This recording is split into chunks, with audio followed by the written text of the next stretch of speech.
تبارك وتعالى في كتابه المجيد والفرقان الحميد. أعوذ بالله من الشيطان الرجيم. بسم الله الرحمن الرحيم. ويزكيهم ويعلمهم الكتاب والحكمة. عن عمر بن الخطاب رضي الله تعالى عنه قال: قال رسول الله صلى الله عليه وسلم في حديث طويل: أن تعبد الله كأنك تراه فإن لم تكن تراه فإنه يراك. رواه الإمام الهمام البخاري في صحيحه. صدق الله العظيم وبلغنا رسوله النبي الأمي الكريم، ونحن على ذلك لمن الشاهدين والشاكرين، والحمد لله رب العالمين.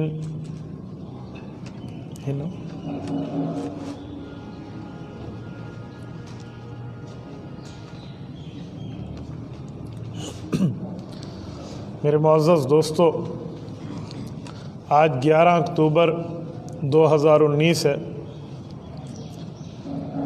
آپ کے اس جامع مسجد زکیہ کبیروالا سٹی میں میں نے آپ کی خدمت میں سورت نمبر 62 سورت جمعہ کی آیت نمبر 3 کا ایک ٹکڑا پڑھا ہے، اور گلدستہ احادیث میں حضرت عمر بن الخطاب رضی اللہ تعالیٰ عنہ سے مروی حضور پاک خاتم الانبیاء حضرت محمد مصطفیٰ صلی اللہ علیہ وسلم کے فرمان کا ایک حصہ پڑھا ہے۔ دعا فرمائیں اس آیت اور اس حدیث پاک کی روشنی میں آپ کی خدمت میں چند باتیں اللہ کی رضا کے لیے کہہ پاؤں۔ میرے دوستو، پیغمبر جب دنیا میں آتے ہیں تو ان کے آنے کا مطلب ہوتا ہے کہ لوگوں کو لوگوں کی عبادت سے نکال کے لوگوں کے خدا کی عبادت پہ ڈال دیں۔ تو اس مقصد کے تحت انبیاء کرام کو بھیجا جاتا ہے۔ یاد رکھیں، ہم اللہ رب العزت کی عبادت تب کریں گے جب ہمارے دلوں میں اخلاص ہوگا۔ اخلاص کا کیا معنی؟ اخلاص کا ترجمہ ہے کسی چیز سے خالی ہو جانا، یعنی ما سوی اللہ، غیر اللہ سے، اللہ کے علاوہ جتنے ہمارے امید کے ذریعے ہیں ان سب کو چھوڑ کے اللہ کے اوپر امید لگا دینا، یہ اخلاص ہے۔ تو یاد رکھیں، پیغمبر آ کر جو دین کی دعوت دیں گے اس کے لیے بنیادی چیز ہے کہ دل بندے کا غیر اللہ سے صاف ہونا چاہیے۔ اور نبوت کی محنتوں میں ایک محنت یہ ہے کہ وہ تلاوت کتاب کریں، ایک محنت ہے مسائل سمجھائیں، ایک محنت ہے دلوں کو پاک کریں۔ اسے تزکیہ نفس کہتے ہیں، تزکیہ قلب کہتے ہیں، تزکیہ حالت کہتے ہیں۔ تو تزکیہ اسی وقت ہو سکتا ہے جس وقت بندے کے دل کی صفائی 100% بندہ ارادہ کر لے۔ جب ہم اپنے دلوں میں غیر اللہ کے وجود کو رکھیں گے، اپنے دلوں میں اللہ سے علاوہ کسی اور کی امیدوں کو رکھیں گے، تو یاد رکھیں پھر اللہ کی محبت اس دل میں نہیں آ سکتی۔ یہ تو اصول ہے۔ آپ سالن سے صاف کریں گے برتن کو تو اس میں آپ دودھ ڈالیں گے نا۔ جب آپ کے برتن میں سالن موجود ہے، آپ نے اس میں دودھ نہیں ڈالنا۔ کیوں؟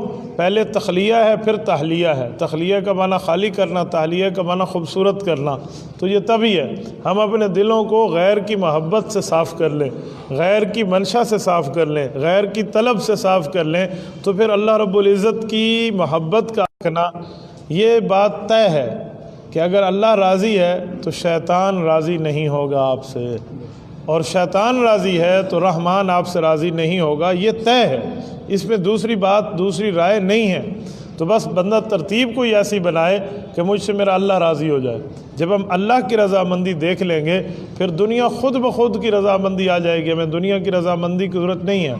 آج پوری زندگی انسان اسی تگ و دو میں گزار لیتا ہے، مجھے میرا خاندان کیا کہے گا، میرے دوست کیا کہیں گے، برادری والے کیا کہیں گے، آس پاس والے کیا کہیں گے۔ یاد رکھنا، جب قبر میں جانا ہے تو تنہا جانا ہے۔ جو قبر کے معاملات ہیں وہاں کسی برادری والے نے ہمیں آ کر نہیں بچانا، خاندان والے نے آ کر نہیں بچانا، وہاں میرا اور میرے اللہ کا معاملہ ہے۔ اس لیے اپنے اور اپنے اللہ کے معاملے کو صاف رکھیے۔ اپنے اور اپنے اللہ کے معاملات صاف ہوں گے تزکیہ نفس سے، دل سے، دل کی پاکیزگی سے۔ یہ پیغمبر کی ڈیوٹیوں میں ایک ڈیوٹی شامل ہے کہ پیغمبر علیہ الصلوۃ والسلام دلوں کا علاج کرتے ہیں۔ یاد رکھیں، دلوں کا علاج جب نبی کرتے ہیں اس کی تھوڑی سی میں تفصیل دیتا ہوں۔ ایک آپ کا اور ہمارا جسم ہے، اور ایک آپ کے اور ہمارے جسم میں چلنے والی روح ہے۔ جسم کی بھی ضروریات ہیں اور روح کی بھی ضروریات ہیں۔ اگر ہم جسم کی ضروریات پوری کریں گے تو جسم کی نشو و نما ہوگی، جسم آگے بڑھے گا، جسم کی خوبصورتی پھیلے گی، جسم کی تر و تازگی رہے گی۔ اور اگر ہم جسم کی ضروریات کو پورا نہیں کریں گے، جسم بیمار ہو جائے گا، جسم تکلیف میں آ جائے گا، جسم کسی نہ کسی مرض میں مبتلا ہو جائے گا۔ ایسے ہی ہماری روح ہے، روح کی بھی ضروریات ہے۔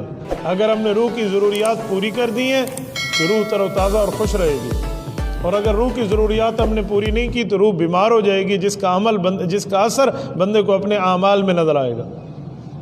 یہ جو ہم ایک نماز کے بعد دوسری نماز کے لیے مسجد آ جاتے ہیں، یہ اس بات کی دلیل ہے کہ پچھلی نماز قبول ہو گئی ہے۔ آپ میرے گھر میں آئیں اور میں اگر آپ کا آنا اچھا نہ محسوس کروں تو آپ کو ایسا رویہ پیش کروں گا، آپ اگلی بار نہیں آئیں گے۔ آپ کہیں گے یار اس کے گھر جانے کا فائدہ، میں نہیں جاتا۔ آپ میرے گھر اس وقت آئیں گے جب میں پہلی بار آپ کو اخلاق سے پیش آؤں گا، میرے اخلاق آپ کے لیے مؤثر کن ہوں گے تو آپ آئیں گے۔ ہمارے اللہ نے ہماری آنے کو قبول کیا ہے، تبھی ہم دوسری نماز پہ آ رہے ہیں، یہ یاد رکھیں۔ تو اس کا مطلب تو ضروریات دیکھے جاتے ہیں۔ تو اگر کوئی ایک نماز کے بعد دوسری نماز پہ نہیں آتا یا اس کی نمازیں چھوٹ گئی ہیں، نیکی کے بعد باقی نیکیاں، وہ سمجھ جائے میری پہلی نیکی میں کوئی کمی رہ گئی۔ ہمارے ایک دوست ہیں، مجھے کہنے لگے کہ مجھ سے صبح کی نماز رہ جاتی ہے، آپ اس کا کوئی علاج بتائیں۔ وہ سمجھتے ہیں بندہ کوئی وظیفہ پڑھے تو علاج ہو جاتا ہے۔ ہر چیز وظیفوں سے نہیں ہوتی، کوئی دل کی غیرت سے بھی ہوتی ہے۔ بعض اوقات غیرت کو جھنجھوڑے نا، پھر بندہ غیرت پہ کام کرتا ہے۔ میں نے اسے کہا تیری عشاء کی نماز قبول نہیں ہوتی، اسی وجہ سے صبح کی نماز میں نہیں آتا۔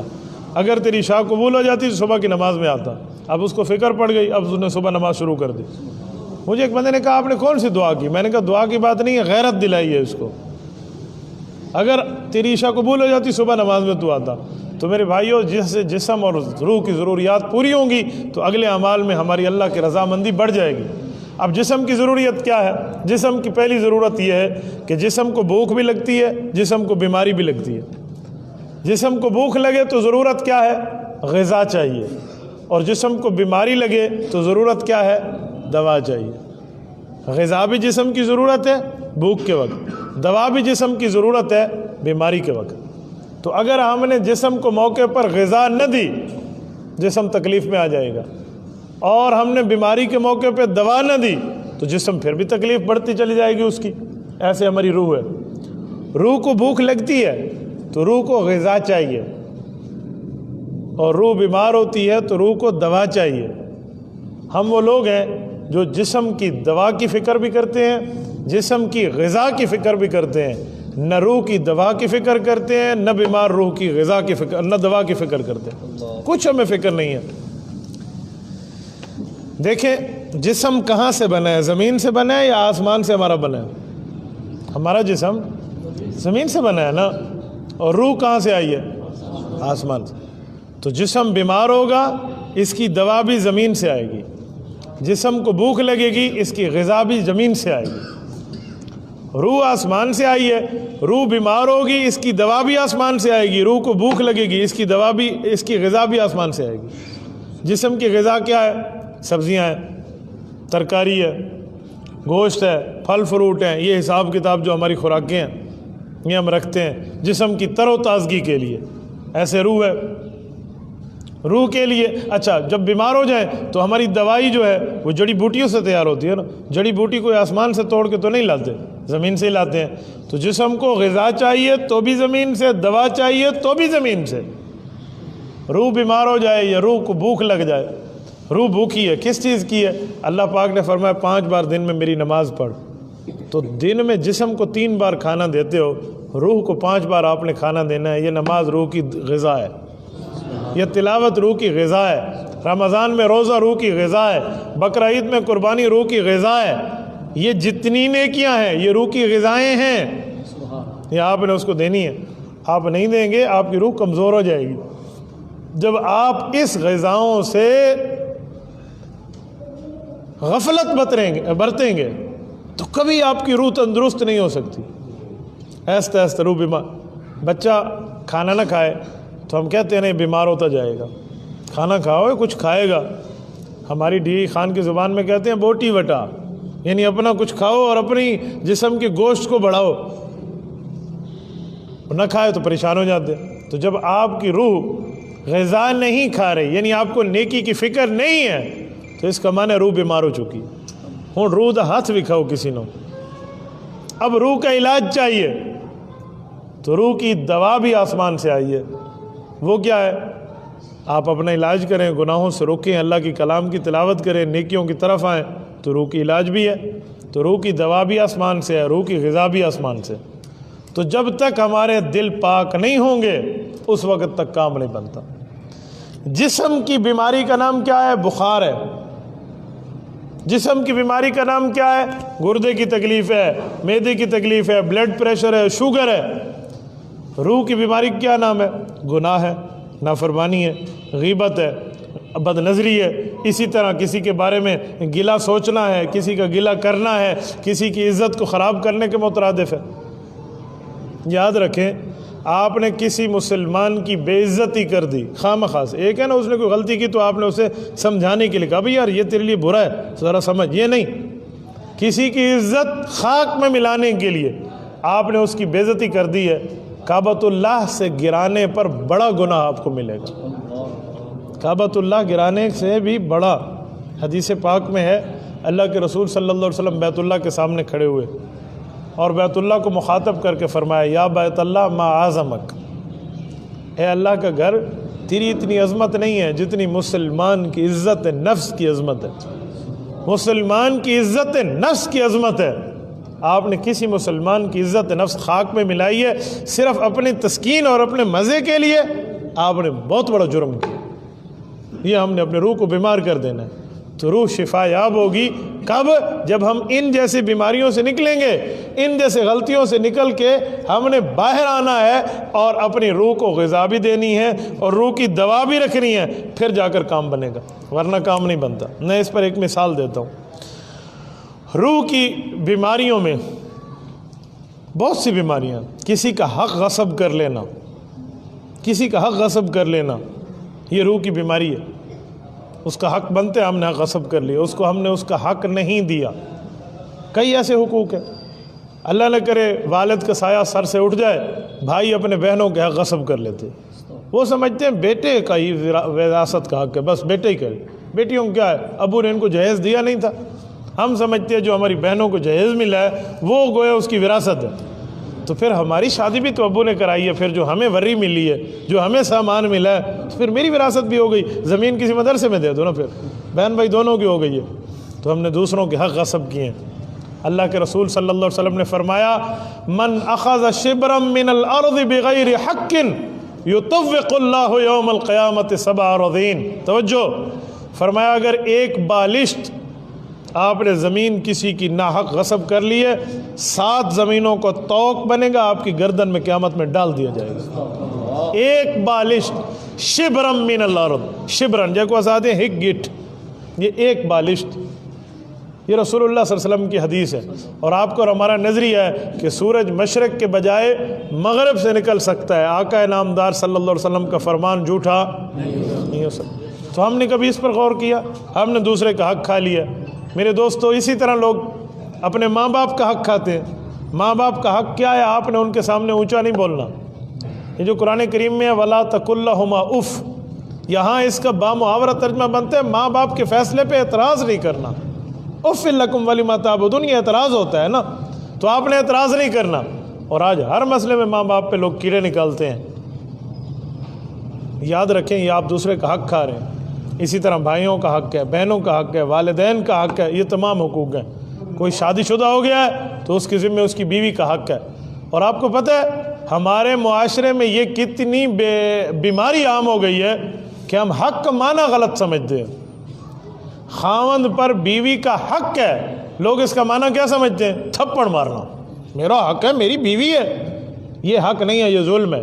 کبھی مولویوں سے جا کے پوچھو کہ خاوند اور بیوی کا حق کا معنی کیا ہے، حق کہتے کسے ہیں؟ یہ کچھ دنوں پہلے کی بات ہے، ہم ایک تحصیل میں بیان کرنے گئے تو وہاں ایک بندہ اپنی بیوی کی بات ایک دوسرے کو سنا رہا تھا۔